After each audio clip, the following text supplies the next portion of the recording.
Now, we mentioned as part of that same action, another independent journalist was also arrested in connection with the incident. I want to discuss this now live with Sheree Curry, who's co-president of the National Association of Black Journalists in Minnesota. Thank you so much for being with us. I understand you were in court with Georgia Fort today. Just talk us through what happened there. Yes, there was thank you for having me on. I really appreciate it. There was a large showing for Georgia in that courtroom. I will also say that there were two other people who were also arrested on the same charges who were in the courtroom today. And the prosecutors were wanting to charge them with a crime of violence. And the judge was able to say that she did not find this to be a crime of violence. And all three of them were released today. And so for Georgia, the most important thing to note is that she was a journalist. She is a journalist. She was a journalist on scene at that church doing her job.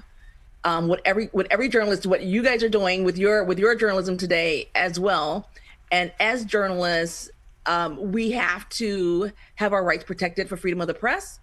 And it is very important especially for independent journalists who do not have the same protections as other journalists who have corporations, large media outlets behind them.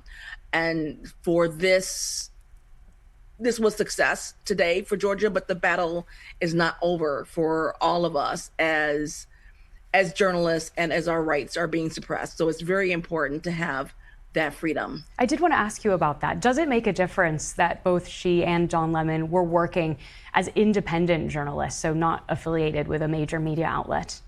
I do think that was a big part of it as independent journalists. And again, as I kind of mentioned, that not having that same support, even though we know that has never stopped, the government, when needed, to go after media outlets as well. So that wouldn't necessarily stop them, but it is definitely a bigger strain on someone who is independent. Georgia was taken, from her home early in the morning. She has young children at home, and so it's a very different situation, I believe, when you're independent journalists. And it sounds like your association, the National Association of Black Journalists, is concerned about the precedent that this will set. Just tell us what public statement you've made to this end. Yes, we did make, the National Association of Black Journalists on the national level made a statement. We as a chapter, NABJ Minnesota, also made a statement. And this is about, again, the freedom of press, the ability to be able to do our jobs every day and not feel as if we're going to be attacked because we are doing our jobs, reporting the facts for the community, being able to speak to individuals, to members of the community, and to kind of show where they are, and whatever it is that's going on. So she was there to kind of cover what was happening in that church that day. It does not mean that she was an activist and that she was doing engaging in that. She was there to cover it as a journalist, and that is what's very important. So that's a statement that we want to make sure gets reiterated. We need to be able to do our jobs in order to have that truth told from the viewpoint of the media. Now, when you look at Fort's arrest warrant, listed there are charges of conspiracy against the right of religious freedom, interfering with the exercise of religious freedom at a place of worship. What do you make of those charges leveled against her? They are simply that. They are charges. They are allegations. I'm not a lawyer, so I don't pretend to want to know what the nuance of the law is.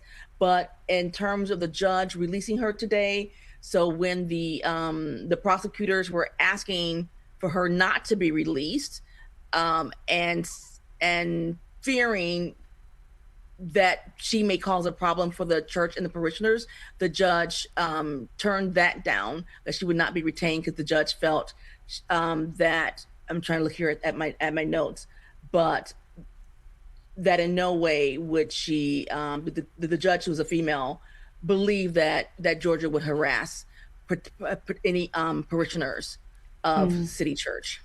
Sheree, thank you so much for sharing your insights with us. Great to hear your perspective from there at the court on today's events, and really appreciate your time. Sheree Curry. Thank you. Well, turning now to some other news.